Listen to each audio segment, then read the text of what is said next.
Oh my giddy aunt, Chelsea have made an agreement with foreign European football club Strasbourg. You ain't so tough with that bad boy tuck. I'ma get it how I'm living, I'ma walk the walk. Outline my lines, I rap through thought. Would you Adam and Eve it? Huh?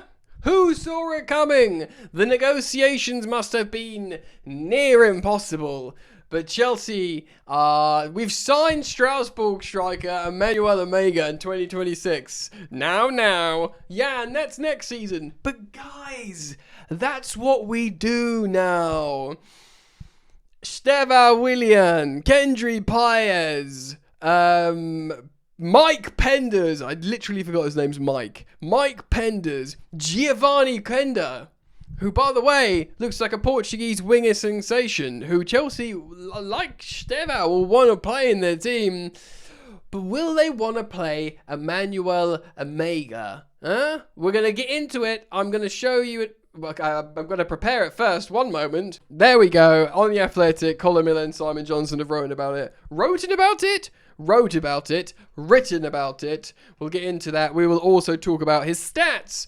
Big sexy stats, baby. Nothing gets the juices flowing like footballers' statistics. That's not going to be in my Tinder bio. Anyway, strap yourselves in. Thank you as always for joining me. Lots of content flowing into your ears, eyes, brains of late. So join the fun. Please do like, subscribe, and hype the video down there somewhere. That would be nice. And yes, I'm contractually to myself obligated to explain how we are closing in on 200,000 subscribers, and I would love for you to join the fun gang. And if you subscribe, you should hit that sweet, sweet bell, baby. Look at this. Hey, on The Athletic, Simon Johnson and Colin Miller have wrote the following. Chelsea have agreed a deal to sign Emanuel Emegha from Blue Co's sister club, RC Strasbourg, RC Strasbourg. Blue Co, the company that Todd Bailey Clearlake Capital Consortium created when buying Chelsea in 2022, owns both clubs in the deal. Wow, that's how we got the deal done. It's almost like we're constantly doing deals between the two clubs. And as distasteful, as cynical, as unsavoury as people might think this, I actually think it's serving us probably quite well. Certainly did with Georgi Petrovic, Andre Santos. We're hoping it does the same with Paez and Penders in goal. Chilwell's gone there. Ishe went there for a little bit. He came back. Diego Moreira's gone there. Mamadou Sarr's gone back on loan. They're really getting all the use they can out of Strasbourg, yeah? And to be fair, they seem to be doing quite well in Ligue 1. Now on a European tour themselves, of course. So last season, Emanuel Emegha scored. He's 22, so that is young. That's a young striker. Despite what you think about Chelsea's fetuses all over the gaff, that is young. 22 is young, says the 36-year-old. Yeah? I am also a young man, a young human being at 36. I have so much more to give. So let me stop my midlife existential crisis and tell you that Emanuel Emegha has scored 14 goals and provided 3 assists in 27 appearances. 17 goal involvements in 27 appearances in Ligue 1 for Strasbourg can only be described as good. Having started his career at Sparta Rotterdam, the Netherlands under-21 international went on to play for Antwerp Sturm Graz before joining Strasbourg in 2023. There he is, Chelsea, doing the announcement on their X page, which is Twitter, for those who don't know. This summer, Chelsea completed the signings of Liam Delap and João Pedro, while Nico Jackson joined Bayern on a loan with a conditional obligation to buy. That conditional obligation is totally unknown. We've already reacted to that. Chelsea have also recalled striker Mark Guiu from a provisionally agreed season long with Sunderland. Following Delap's injury, of course, he's expected to be out for several months, which is très triste, very sad. Maresca's side, who have collected 7 points from the opening 3 games. Not bad, considering how Palace have been very good, I must say myself. We play Brentford in the West London derby tomorrow evening. Look, guys, why have we signed Emegha? That's what we want to know. Well, Simon Johnson's going to tell us, and then we're going to look at the stats. Blah, blah, blah, blah, blah, blah.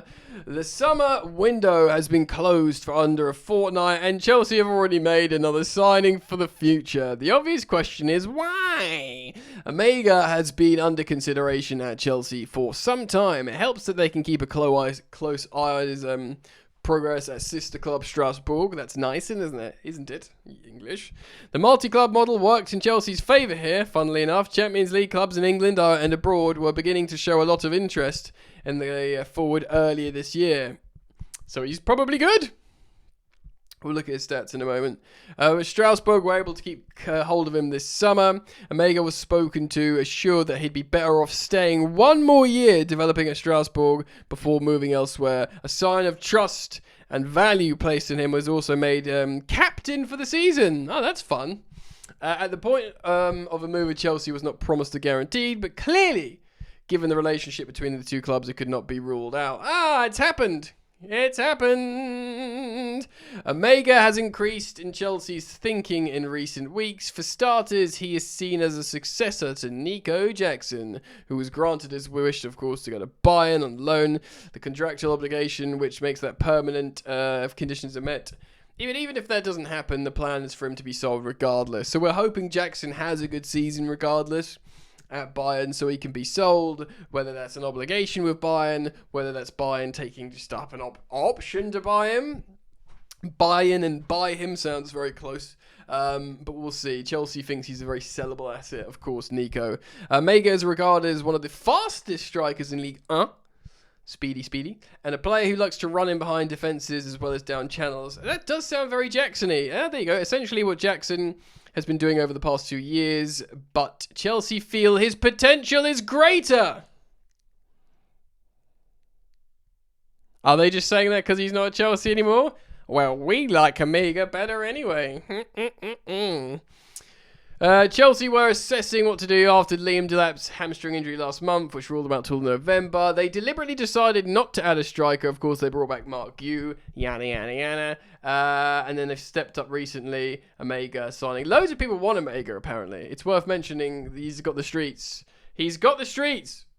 They also think it's good that he stays there. He's the captain, and they're on a European tour.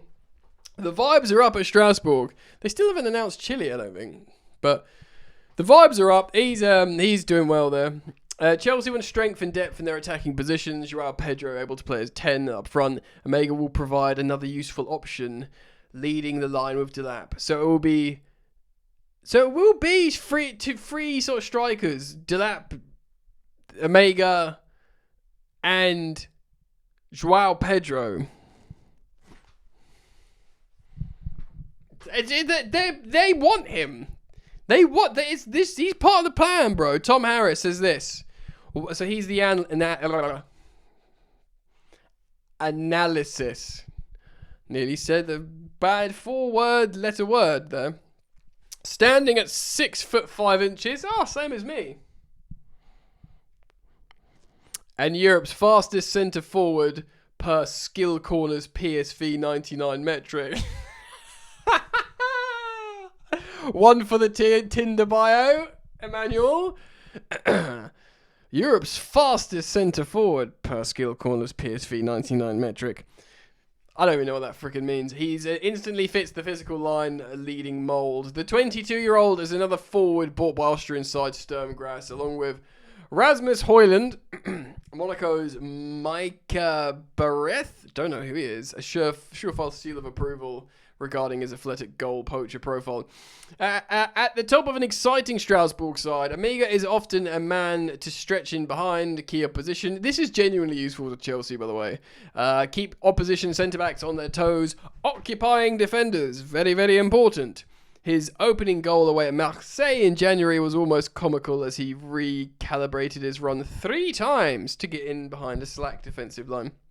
Emegha is more about bundling home from close range and finishing his chances with finesse, but his shot map below illustrates how much danger the Dutchman's darting runs, lot of alliteration there, can generate, with almost 97% of his league shots this season falling inside the penalty area. He's a poacher!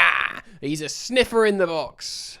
Only 5 League players scored more than his 14 goals. Not bad for a young player playing for Strasbourg, because the other 5 of those Ligue 1 players are probably all PSG players.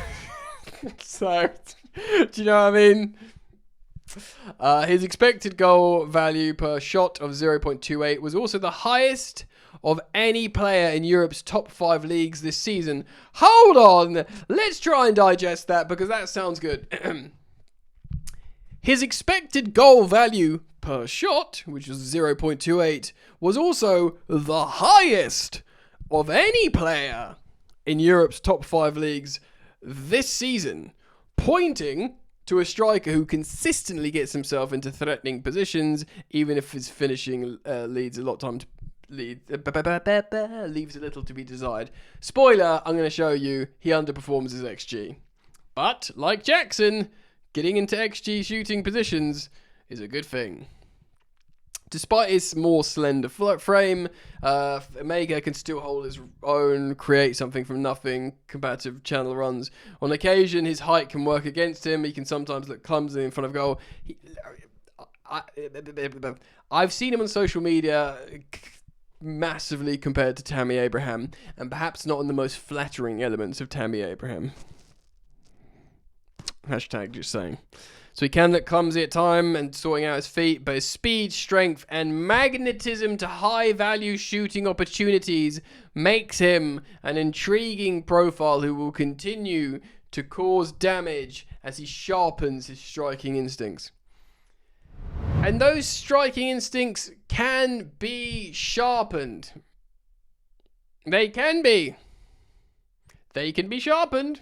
22, still young. Let's look at this. I've got him on understat here, and I've just pulled up Benjamin Šeško for the lols, because he's a very expensive striker playing in the Bundesliga that Man United have just spent loads of money on.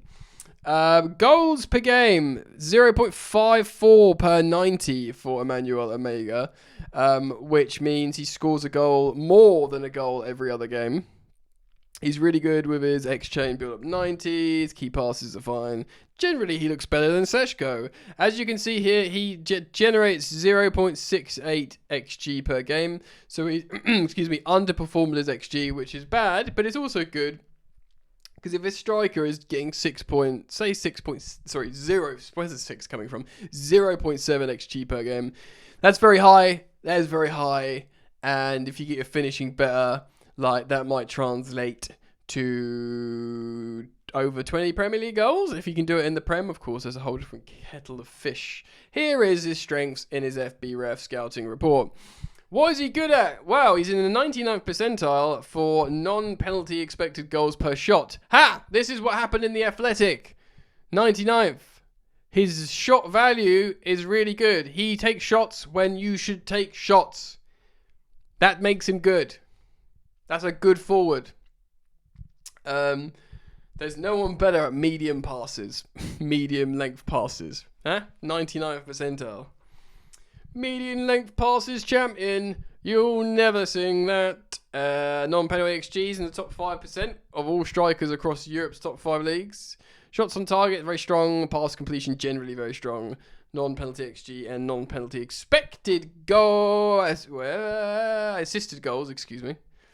And does some work as well. Passes, blocks, doesn't lose many challenges. It's just a nice mix. A nice mix of stats. Nice mix of good, hardcore, sterile stats for you.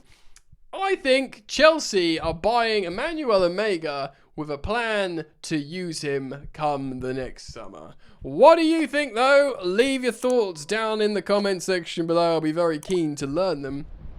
Thank you as always for hanging out with me on the channel. I'm very grateful for you to be here. So if you want to show some love, like, comment, subscribe, share, hype points. And I want to see you back here soon, mate. Keep it locked. Peace.